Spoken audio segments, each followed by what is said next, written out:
اگر می توان از غمت گریه کرد،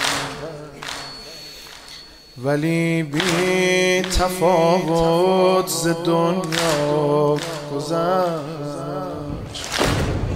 مگر می توان داغدار تو بود،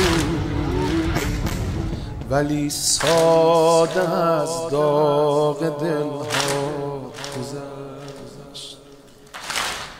مگر می شود روز خانه تو بود، ولی خطی از رنج انسان نگفت.